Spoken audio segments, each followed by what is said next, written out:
Tep family, Kaba here to talk to you about just a couple of things. I'm just happy to be here to be able to talk on this issue today because it's a very unique experience, a very unique day. Today's date, November 2nd, and when you look at African tradition and you get a sense of what these days mean, for those that may not know, the origins of holidays. There's a phenomenal brother by the name of Dr. Jack Felder. He's an ancestor now. He wrote a book on holidays. There's another brother by the name of Ishaka Musa Barashango, and he wrote a book that just listed all of the different holidays that we celebrate and how they had been contorted and changed and contaminated from its original meaning. And having grown up in the Roman Catholic Church, these 2 days, November 1st, November 2nd, they're both very important days. One day is All Souls Day, November 1st, and the November 2nd is All Saints Day, but they both represent the same thing. But they come from an African tradition based on Kemet and Kush. And that is why October 31st we call Halloween. But actually the word is Hallowed Eve. It's the evening before the community respected their ancestors, those that had gone before them, which in the Roman Catholic Church became All Souls Day. And then the following day is All Saints Day, which is very much like All Souls Day, but it's just a different concept because one day you are honoring and respecting your ancestors. This is African tradition, by the way. They took everything that we had and they contorted it and they changed it. They gave it back to us. And now we sit here celebrating holidays we don't even know that they really got from us. All Souls Day is when you honor your ancestors. All Saints Day is a little different. It's almost like you are celebrating the Neteru, or the essences of nature, or those things that emanated out of nature. It could be anything from wind to air to water. It could be the different types of animals. It could be a lotus plant. African people did not worship the actual object. They worshiped what it represented coming from the Creator. And that's the big difference. Now, when Europeans or Eurasians, Indo-Europeans got these holidays, then they did what they always do. They contorted it into trick-or-treat. They contorted it and contaminated it from honoring your ancestors that brought you forward to conjuring up evil spirits. And that, it was, if you didn't give them a treat, they would pull a trick-or-treat. And so, today, November 2nd, very interesting day because this would be all Saints Day. But the other aspect of what makes today very important is that it is a day that is titled Black Solidarity Day. Black Solidarity Day was formed a number of years ago by a brother from Panama. His name is Carlos Russell, Dr. Carlos Russell. Dr. Carlos Russell had been impacted by a play that had been written by a dynamic playwright and actor and member of the Negro Ensemble Company that used to provide avenues of acting and writing and directing to the African American community called the Negro Ensemble Company, NEC. And this brother, Douglas Turner Ward, wrote a play, a story, and it was titled A Day of Absence.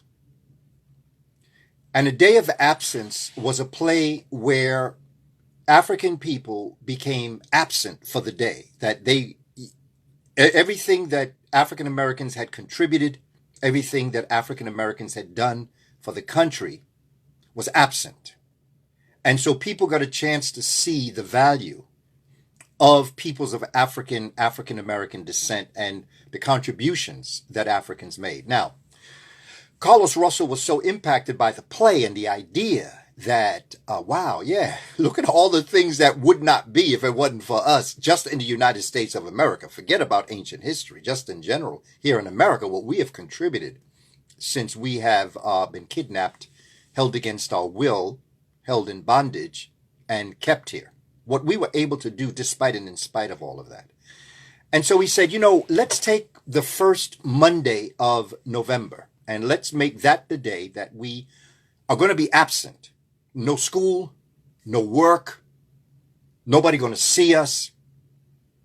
And let's see what will happen. And so Black Solidarity Day became that concept where people didn't go to school.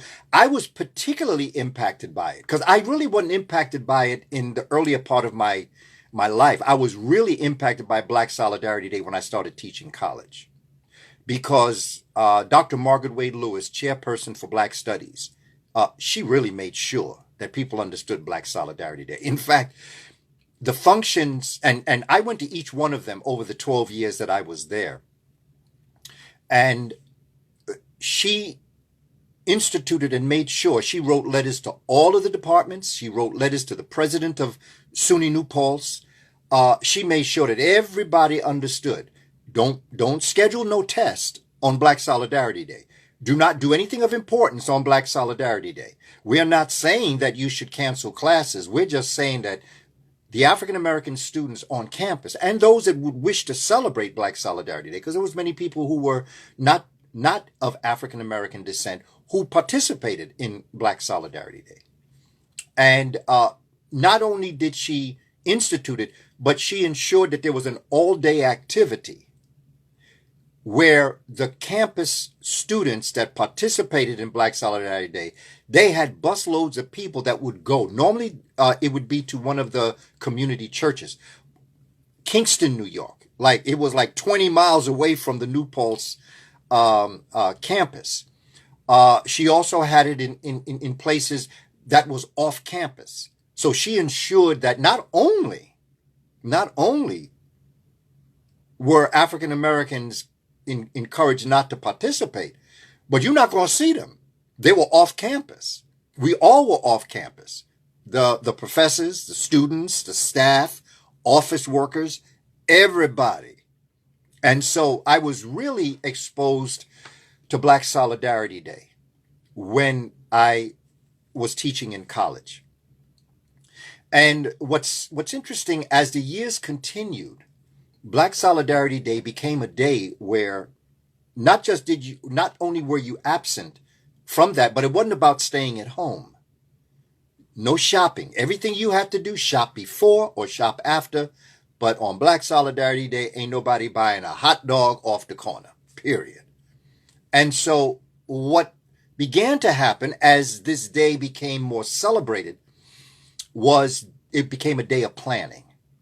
Because as you know, Black Solidarity Day on the first day of the first Monday of November, you also know that Election Day is the first Tuesday of November.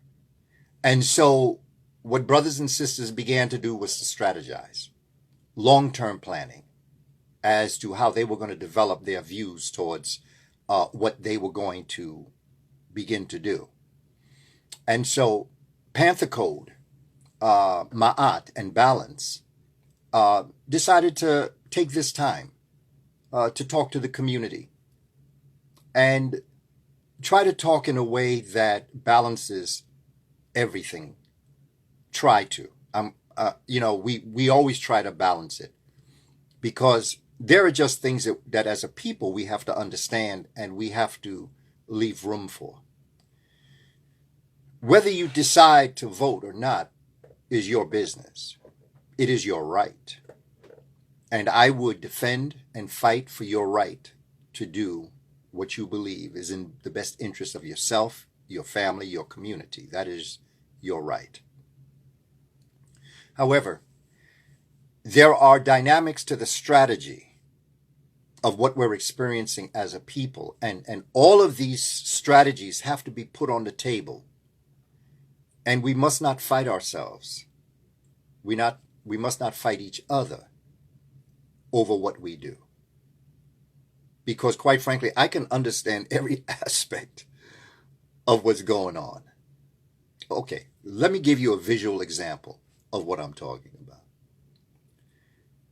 And I'm not going to use names, I'm going to use political parties so that we're not getting personal. Tomorrow, after all the voting is done,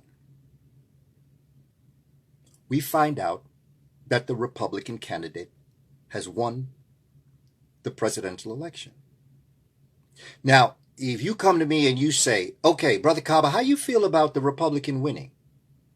This is how I'm going to look at you.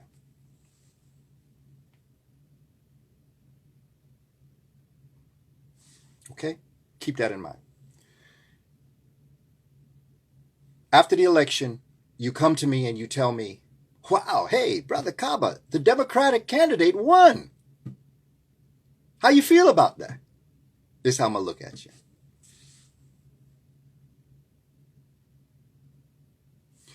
Family, when all is said and done, it don't make a difference who the president is. It's up to us. What are we going to do? Malcolm X taught us that Democrats are sly foxes and Republicans are brute wolves. But they both belong to the dog family.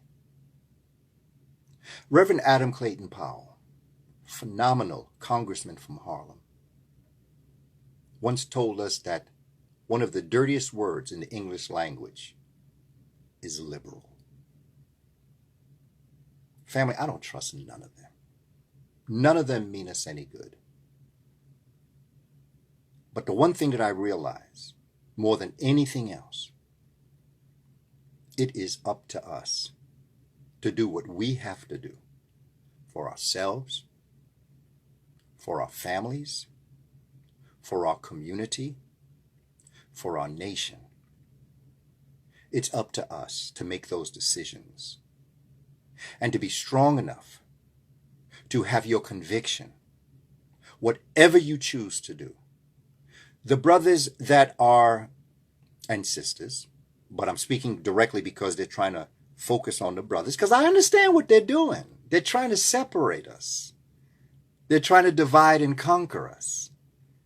And what better way to do it than to pit the African-American male against the African-American female?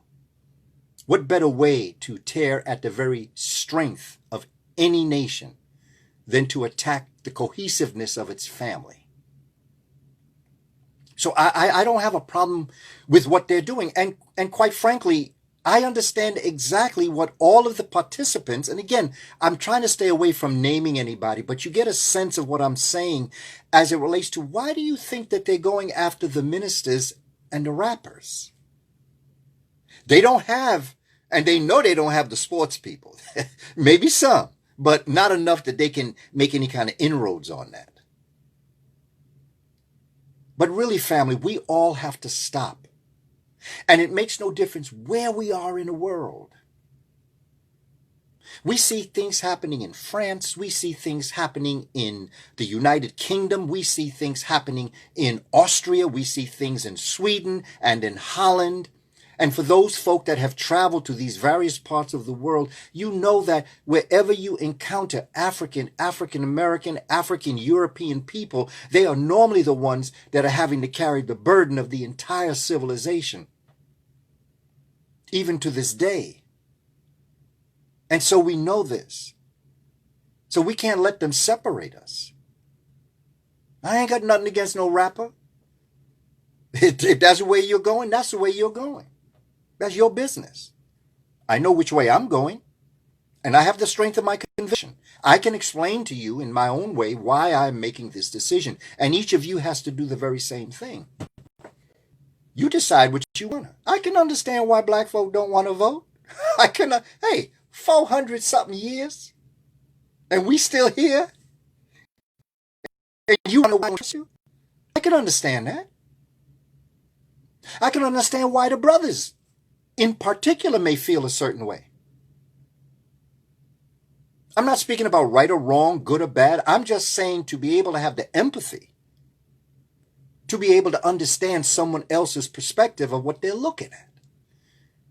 We've been through this for over 400 years. They have never meant the African any good. When they do come into our community, they come in for a specific purpose, not because they care. And we know that. There is a strategy also. There is a strategy. Because there's something I know about politicians. Very few of them care about who they are supposed. They are making the people be in service to them, as opposed to what true leadership is, where you are in service to the people. Pimpastas, in other words. This is their little plantation that they run in. This is how they making their money. This is how they got their hustle going on. And this is what politics has done. This is why I separate the concept of politics from governance. Because governance is ruled by the natural laws of Ma'at. Politics has no rules, except I'm going to get mine. And so in Black Solidarity Day, this day, we all have to just stop for a moment and think where we're headed and be realistic about what we face. I ain't got a nickel in this dime. My mama used to say, I ain't got a dog in this fight. But I do understand the strategy. And I do understand when you implement a strategy, you have a long-term goal and you have short-term goals that you're looking for. And what you do demands that you put your plans in place and be able to develop a strategy to get to where you want to go. And it don't take no PhDs and MS and MA and BS and all the rest of those alphabets to make you smart enough to understand, because our ancestors did it on the plantation. They were well aware of what they were doing, and they put a strategy in place that even to this day, if we should take their mindset, that's why I say sometimes, like people say to me, bro, you out your cotton picking mind. I say, yeah, I am out of my cotton picking mind. The problem is you in a cotton picking mind. I'm out of mine. I'm getting off this plantation. I'm with Harriet. I'm getting off this plantation. But the key is that, do you think Harriet Tubman ever worried about who was the president when she was on the Underground Railroad? Do you think Nat Turner said, wait a minute, I don't know if I should do this because President so-and-so. It don't make a difference who the president is. We have fought through hell and we beat the devil. And we're going to continue to do this. But my thing is, wherever I have studied our history, please check this, family. I can take you back to Kamene, Egypt, when they lost their power. I can take you to the Punic Wars, when the Romans invaded North Africa. And I can show you the same thing between the Numidians of Morocco and the Carthaginians of Tunis. I can show you the same thing. I can take you to 1492 with the Africans we call the Moors, who are in Granada in Spain. Same thing happened there. I can take you to the plantations, and I can show you the same thing there. I can take you to the civil rights movement of the 50s, 60s, and 70s in that particular time frame. And I can show you the same thing. I can take you to 2020, just the other day and today, and I can show you the same thing.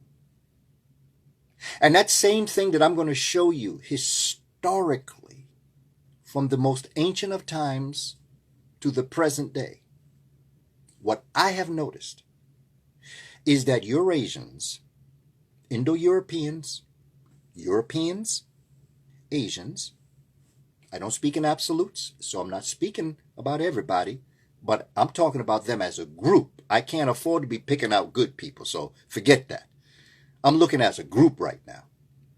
And the bottom line is, They have never been able to come in on us and conquer us anywhere in our history. But there's one thing I see happening that allows them to take over. We, African people, are fighting amongst ourselves. Some big issues, some small issues. But wherever you have fighting, people can come in and divide you. So let's say you have 5 nations of 100 people. 5 nations. Okay, let me lower that number. 5 nations of 20 people so I can round it out to this. These 5 nations, who are all the same, are 100 strong.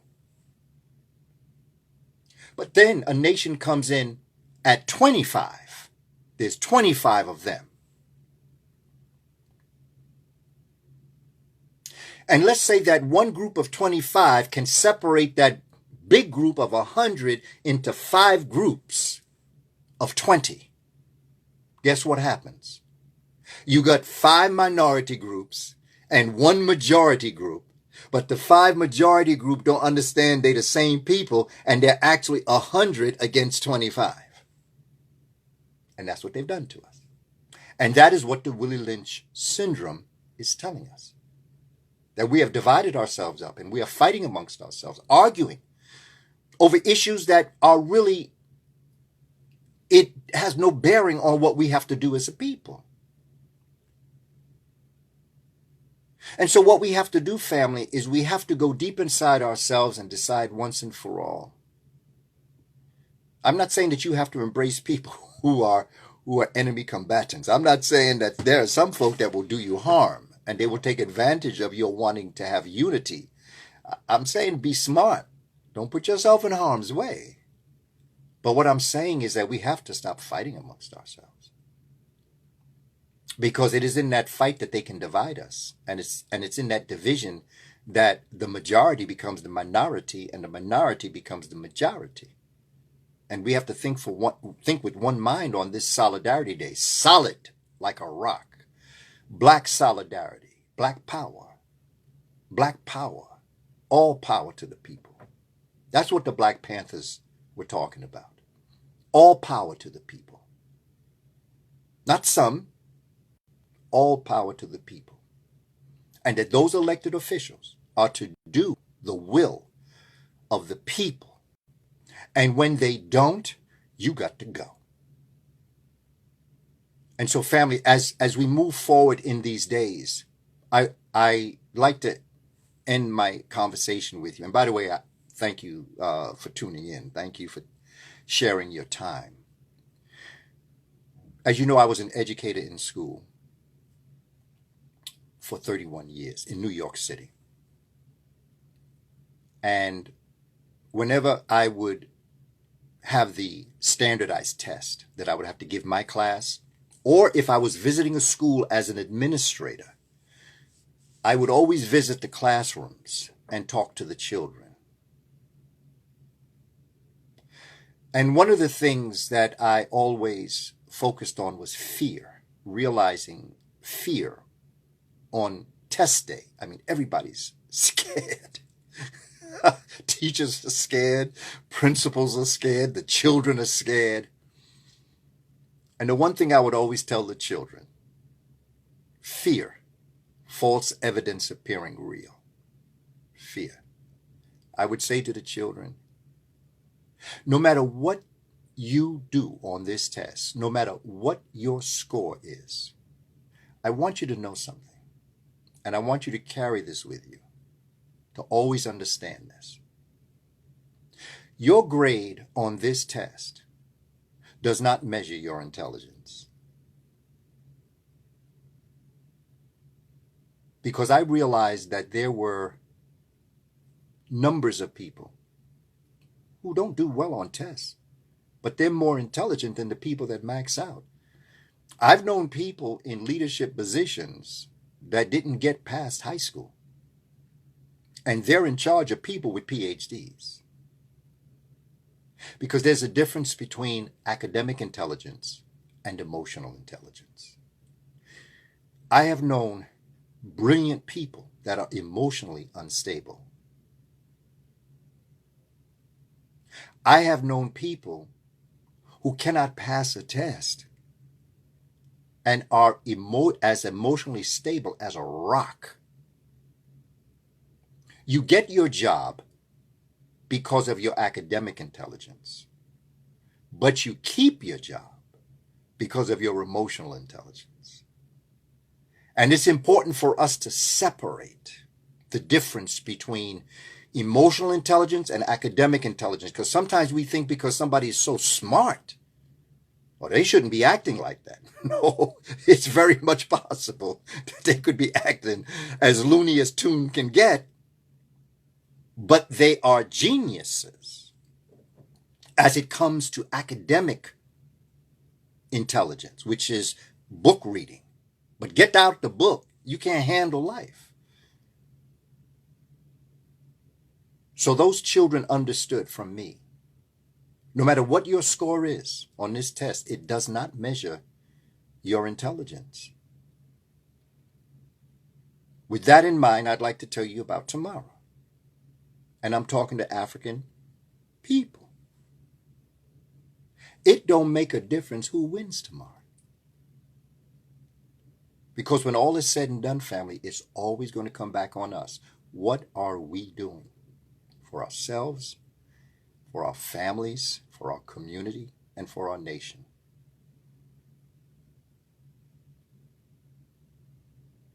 And I think of visiting a friend.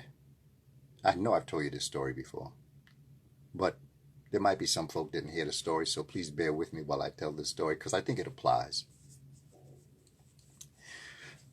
Visit my friend. We outside, and his dog is at his feet. And the dog is yelping and hollering and all sorts of stuff, crying. And, the guy's looking at the dog crying, then looks at the guy that the dog is with, and the guy ain't saying, he just keep talking. And guy looks down, dog is yelping and crying, and he can't figure out, why he's so cool. That dog is yelling and screaming. And then the guy starts to investigate, and he notices something. He said, oh, wait, man. Your dog is crying and hollering. He said, yeah, I know. He said, but he's laying on a plank of nails. And the guy said, yeah, I know. When it hurts enough, he'll get up. And so I ask us as a people, how long are we going to lay on this plank of nails? How long are we going to continue this process that we don't put in place an educational system for our children, an economic system for our people, a spiritual system that will guide our nation? Make me no difference what religion you are, because I know for a fact that whatever scripture you got, you found on the walls of Africa or on the papyri of Africa or on the writings in Benin, West Africa. It's not just Egypt and Kush, it's all of Africa. We have to ask ourselves at what point do we stop this, where we begin to do something? And family, let me tell you, we're doing it. I see it. It's coming. It's going to come. It's happening as we speak. I see dynamic things happening. Are they happening as much as we want? Maybe not. Are they happening wherever we want? Maybe not. But they are happening. I'm looking at black businesses that are growing.